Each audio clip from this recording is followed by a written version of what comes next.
د سرمدن په لار باندې د کرپې په کنډو باندې منیر ته رادننه کېږي نو د مغول 52,000 ټکرۍ مو مشرانو په دغه ځای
شبكي لك انا او تبغى ايش عملت زمون د مالش کولا زمون ګران محمد جلال سیاسي بابا صاحب د بنیر د مختلفو سیاسي ګوندونو د رسولو د مشرانو زما د ټولو اول د دې پاسون زیر اهتمام په دغه لویه غونډه باندې خپلو ځوانانو ته خپلو ننګیالیو ته خپلو شازمو ته هغوی ته درجه تقسیم او شاباش وشم او بیا خپلې خاورې ته د راغلو مېلمنو په درناوي سره هرکلی کوم دا د دې وخت اندازه ده چې یو شو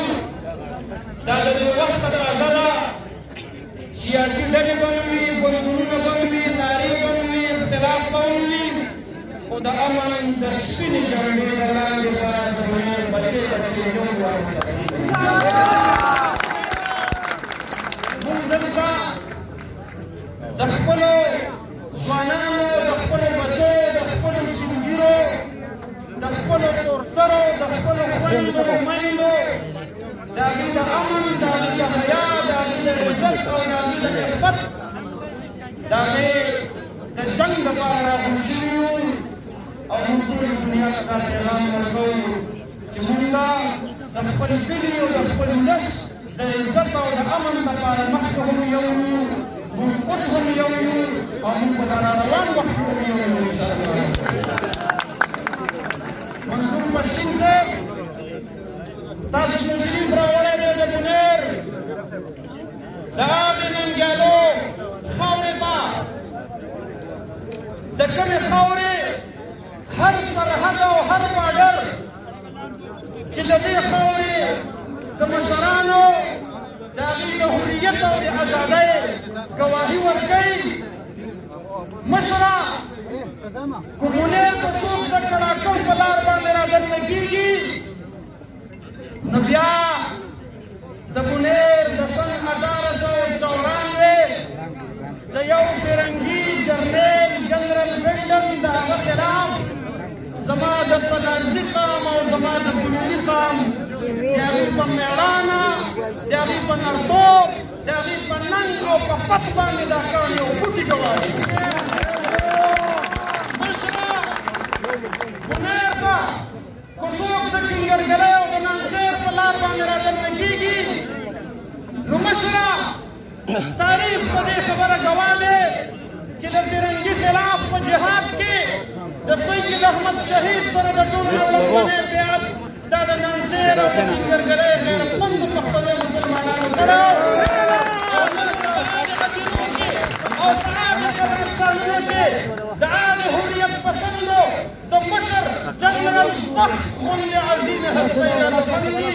مشره که څوک د سرملنګ په لار باندې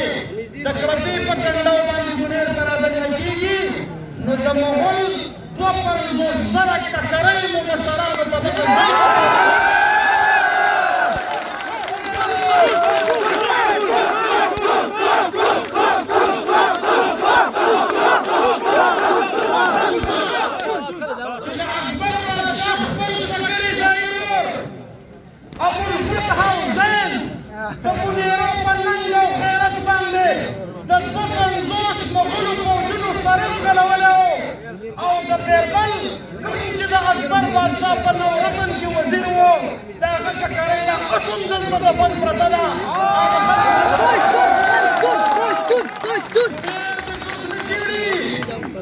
د پیریانو کور ته دې څوک کاڼي نه ورته ووایي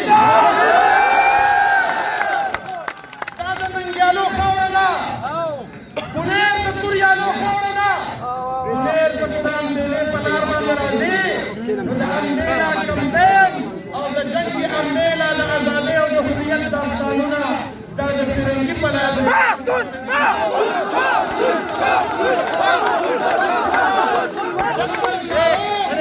او د جنرال چیمبرلین یا دې لاسونو تابوتونه د 2,000 فرنګي فوجیانو تابوتونه دا زما مشرانو دا د امبېلې د ټنډو نه انګریز ته په پښتو کې زما پلار په خپله خپله چاته پښتو کې نه ده پوهېدلی مشره که په باباجي کنډو راځي نو په باباجي کنډو کې د تورنزو باباجي صاحب او د پاچا خان رحمة الله علیه د هغه د فرنګي سامراج په جدوجهد باندې د دې باباجي کنډو یو کاڼی یو بوټی یو لوټ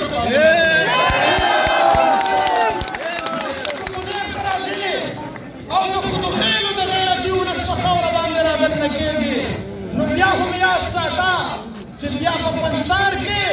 د فتح خان او په پنځار کې د هغې غیر علاقې د غیرتمند ولس چا چې فرنګي ته ماتې ورکړې وه کونیر خو په هغه خاوره رادننه کېږي په لاره باندې راځي نو بیا د مجاهدینو سمس دی نن هم ګوارې ورکېږي چې دې خاورې د ازادۍ او د حریت جنګونه راپړي دي موږ مشرانو د چا غلامي نه ده قبول کړې دا د هغې مشرانو شرملورو د هغې مشرانو د هغې اولاد دی چې به هم په خپله خاوره باندې د چا غلامي نه کړې زه پیغام ورکوم د امن دشمنانو د جهاد څوک وي زه ورته وایم موږ نور د تفاهم نه تم راغلي یو موږ نور د اپریشنو نه تم راغلي یو زمونږ ډېرې حیاګانې خویندې میندې هغه د پردو کورونو باندې ورننوتې دي موږ په هغه ورځې به یادې دي بس کې زمونږ دا خاوره نوره معاف کوي خو تاسو هر څوک یې په کلاو ډاک کې د یو بل سره مټ تاو کوي خو موږ نور د الله د رضا لپاره معاف کوي موږ نور مه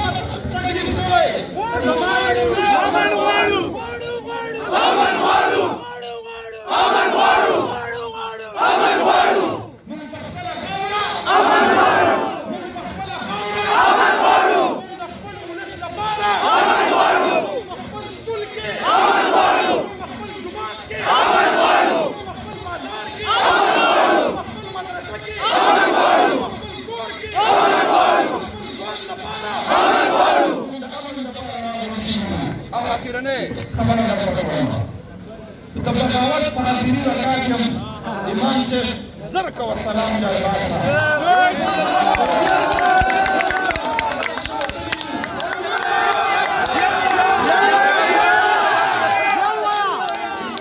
د بغاوت په اخري رکعت کې امام صاحب زر کوه سلام جای باسه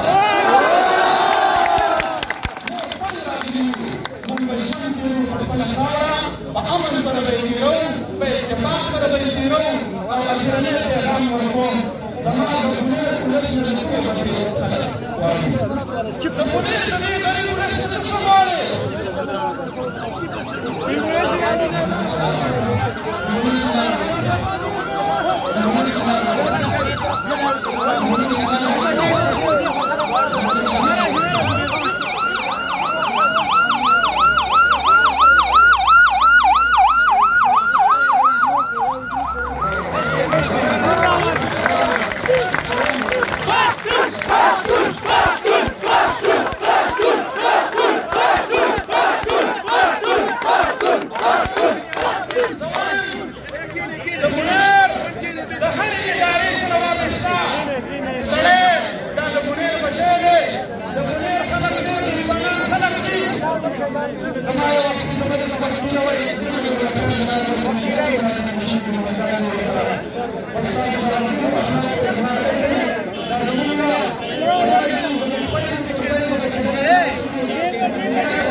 د سعودیت په څو شګو کې مجبورې کړي دي او د دوبۍ په عامه مسافرو کې پیسې